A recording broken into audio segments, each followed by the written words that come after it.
26 दिसंबर ये सिर्फ एक तारीख नहीं, ये सिख इतिहास का वो दिन है जहाँ आवाज अपने आप धीमी हो जाती है और सर बिना कहे झुक जाता है। 1704 का समय था। अनंतपुर साहिब पर मुगल फौज ने घेरा डाल दिया था। महीनों तक भूख प्यास और जंग के बाद गुरु गोविंद सिंह जी को अनंतपुर छोड़ना पड़ा। रात का समय था और सरसा नदी उफान पर थी। खंडर और अफरा तफरी के बीच गुरु परिवार अलग अलग हो गए। एक तरफ गुरु गोविंद सिंह जी के साथ दो बड़े शहजादे बाबा अजीत सिंह जी और बाबा जुझार सिंह जी, जो कुछ ही समय बाद चमकौर साहिब में धर्म की रक्षा करते हुए शहीद हो गए।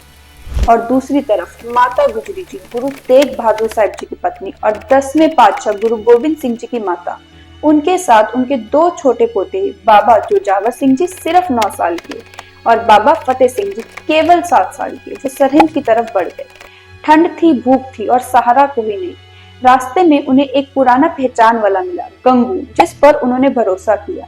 उसने बाद में विश्वासघात किया और माता गुजरी जी और 2 छोटे शहजादों को सरहिंद के मुगल फौज के हवाले कर दिया।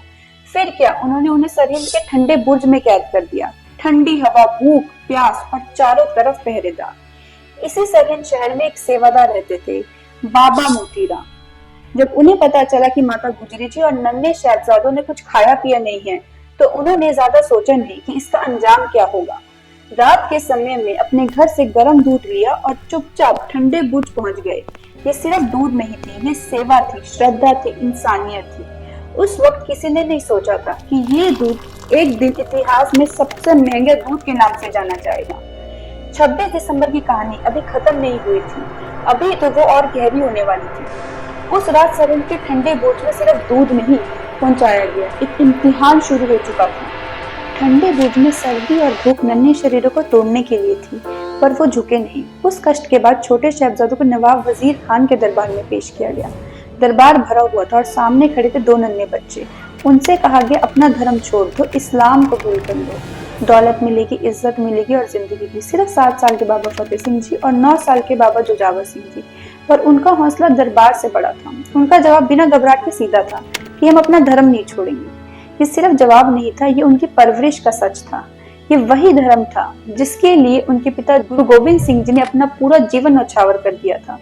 ये वही धर्म था जिसमें उनके 2 बड़े शहजादे बाबा अजीत सिंह जी और बाबा जोजार सिंह जी कुछ ही दिन पहले चमकौर की जंग में शहीद हो गए थे। दरबार को लगा शायद बच्चे डर जाएंगे, पर उनके अंदर तो डर का नाम ही नहीं था। और फिर 26 दिसंबर 1704, इतिहास का एक ऐसा दिन जिसे याद करते हुए आज भी दिल भारी हो जाता है। हुक्म सुनाया गया कि इन बच्चों को दीवार में जिंदा चुन दिया जाए।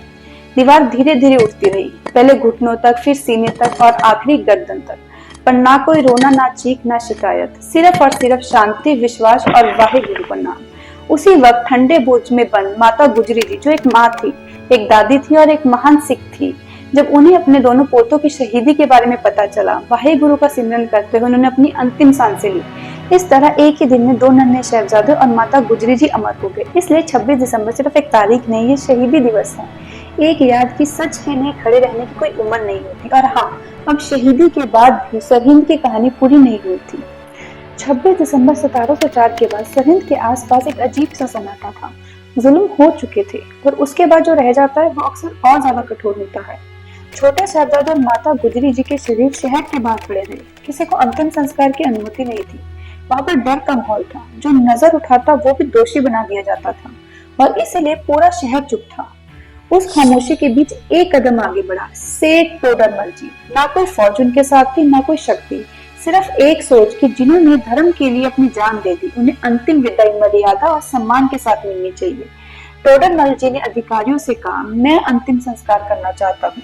जवाब आया, जमीन खरीदनी होगी, और शर्त वो थी जो इंसान को तोड़ने के लिए काफी होती है।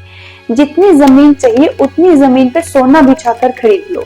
सेठ टोडरमल जी रुके नहीं, उन्होंने जमीन पर सोना बिछा दिया, ताकि जहां सच के लिए जान दी गई वहां अंतिम संस्कार मर्यादा के साथ हो।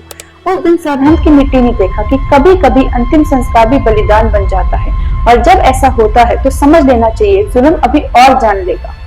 छोटे शहजादा और माता गुजरी जी की शहीदी के बाद भी सरहिंद का जुल्म खत्म नहीं हुआ था। दरबार में एक और नाम लिया गया, ना कोई सरदार, ना कोई योद्धा, सिर्फ एक सेवादार, मोतीराम, बाबा मोतीराम। उनसे सवाल पूछा गया, मोतीरामा, तो गुरु गोविंद सिंह जी के बच्चियां नु सकोलिया नु दूध पिलाया है? बाबा मोतीराम बोले, सपोलिए ना कहो, मैंने कलगीधर पातशाह शहजादों को दूध पिलाया है। दरबार ने कहा, जिंदा रहना तो इस्लाम कबूल कर लो। मोतीराम बोले, अगर कबूल ही करना होता तो पहले कर लेता, मैंने 2 दिन पहले शहजादों के चरणों में अपना सर रख दिया है। फिर क्या फैसला सुनाया गया कि उन्हें कोलू में पीस दिया जाए। कोलू जो तेल निकालने के लिए इस्तेमाल किया जाता था, उसमें पहले उनके सिर्फ 6 साल के मासूम बच्चे को डाला गया। कोलू घूमा और खून ऐसे निकला जैसे बीज से तेल निकलता हो। फिर उनकी पत्नी और 80 साल की माँ और अंत में बाबा मोतीराम जी खुद। ये दूध कोई मामूली दूध नहीं था, इसकी कीमत जिंदगियों से चुकाई गई। एक बच्चा, एक माँ, एक पत्नी और एक सेवादार, 4 जिंदगियों की कुर्बानी सिर्फ इसलिए क्योंकि भूखे बच्चों को दूध पिलाया गया था। इसीलिए इतिहास कहता है, अगर दुनिया में सबसे महंगा दूध किसी ने पिलाया है तो वो मोतीराम, बाबा मोतीराम ने पिलाया है। और इसीलिए 26 दिसंबर कैलेंडर का एक दिन नहीं, ये एक याद है, एक जिम्मेदारी है जो सिर्फ बोली नहीं जाती, सर झुकाकर महसूस की जाती है।